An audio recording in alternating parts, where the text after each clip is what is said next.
Writing Dear Basketball, that was a hard jump, because I'd written before. I started writing probably about 17 years ago. And so practicing every day, a lot of things that I wrote were ads. And so when you write an ad, nobody looks up at who wrote the ad, right? You can there's a certain anonymity that comes along with that, right? But Writing Dear Basketball was different. It's putting it out there for the world to see. It's trying to create a short film. And I didn't know if I could do it, man. And, it was my daughter who kind of put things in perspective for me, Gianna. She's now 13. And she was like, well, you always tell us to go for it. That sports has for life. Sports is the greatest metaphor we have in terms of dealing with life. Because, even if you listen to music will give you guidance, right? That you can then meditate on and think about how you would apply it.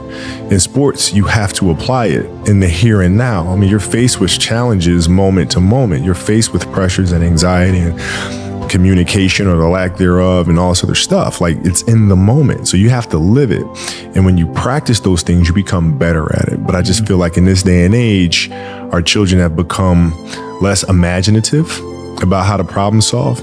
And parents and coaches have become more directive in trying to mandate or give orders or teach kids how to think and teach kids how to behave and tell them how to behave versus teaching them how to behave. And so that's why I'm creating these stories and creating this content. Well, it did more than that, right? So like the basketball stuff speaks for itself in terms of what that comment did for me, in terms of giving me stability and giving me confidence to say, okay, it's okay to fail because you're going to be loved no matter what. And that doesn't just mean basketball. That means anything in life. That means writing. That means being an entrepreneur. That means having the confidence to go for it. And I've seen too many parents do the exact opposite. And it terrifies children. And children become paralyzed by their own fear because they don't have that security blanket of love and comfort. What I try to do is just try to be still. And understand that things come and go, emotions come and go. The important thing is to accept them all, to embrace them all, and then you can choose to do with them what you want versus being controlled by emotion. A lot of times I've seen players, even myself, when I was younger, being consumed by a particular fear. And to the point where you're saying, okay, it's not good to feel fear. I shouldn't be nervous in this situation. And it does nothing but grow versus stepping back and saying, yeah, I am nervous about this situation. Yeah, I am fearful about this situation. But what am I afraid of? And then you kind of unpack it. And then it gives you the ability to look at it for really what it is, which is nothing more than your imagination running its course, you think about game-winning shots or game-winning free throws, and people go to the free throw line and they're nervous about it. Well, what are you really nervous about? If you unpack that, okay, you're nervous that you're going to miss the shot. All right, so you miss the shot, then what happens? People are going to be embarrassed. You're going to be embarrassed because thousands of people, millions of people see you miss the shot. All right, and then what? People are going to talk bad about you. Okay, right? And so you're looking at it and go, are those things even important? You know what I mean? If that is my fear, like what is, you worried about letting your teammates down? Okay, have you let them down before? Oh, I'm sure, in practice and things of that nature, right? They're still there. Yeah. And so when you're able to unpack it, you kind of look at it for what it is, which is really nothing. You grow up and you make game-winning shots and it's awesome. And you come back the next day and miss a game-winning shot and it's misery. And then the next day comes and you're back playing again. And you understand that life has this cyclical nature where it's, what you do on Monday, it's fantastic, but then Tuesday is a bad day. But guess what? There's Wednesday. Yeah. So are we just supposed to live our lives like this the whole time? Versus just staying like this and understanding that it's really just a journey of evolution. Every day is just constant improvement, constant curiosity, constantly getting better. The results don't really matter. It's the figuring out that matters. I've seen a lot of players, especially now, in youth basketball, dealing with that. You have players that are like bigger and faster and stronger, and their coaches are just coaching them for results.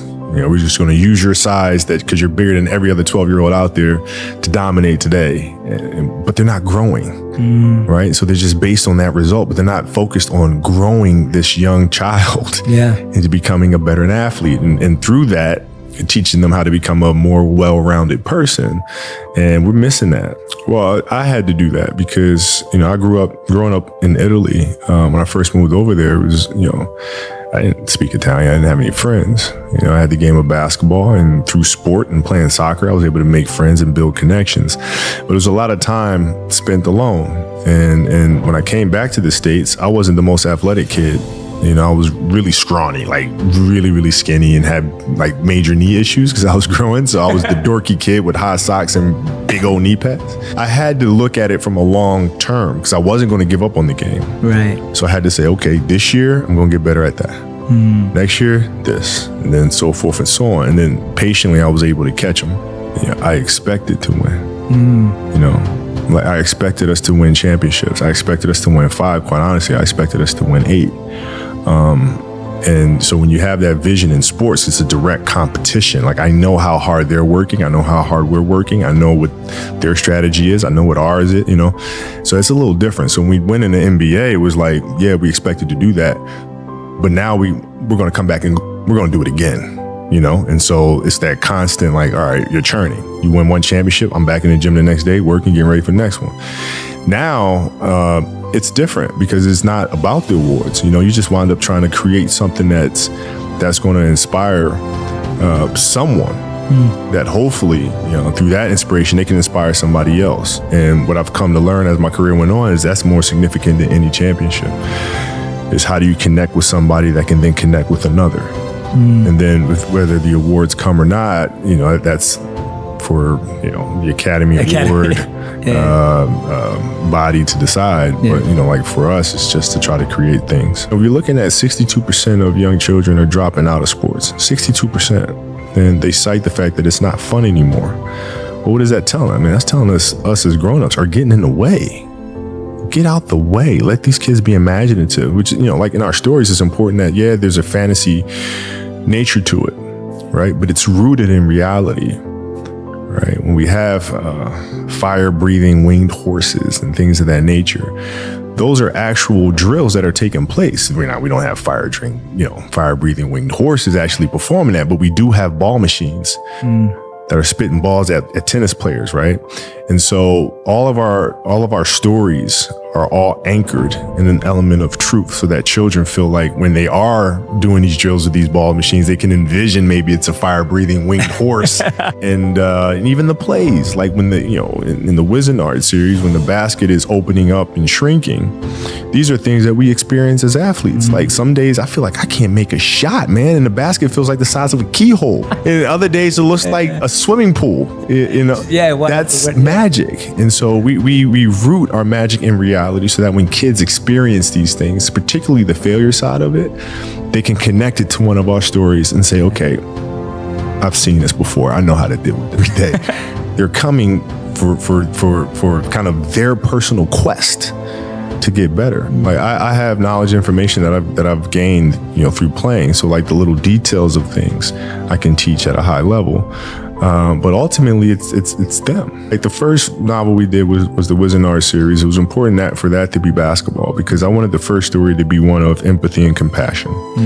And in team sports, if you don't have that, you can't win, right? And so it was important to tell the tale of a basketball team dealing with their own personal fears and have those fears and insecurities lead to empathy and compassion for others. Right? And with the second story, I wanted to look more internal, individually, and look at how do you deal with the inner challenges, the kind of the self-negotiation that takes place inside of our own heads. And there was no sport better than that than tennis. There's golf, but tennis, you have more movement, which to me symbolizes life in general, because there's a lot going on.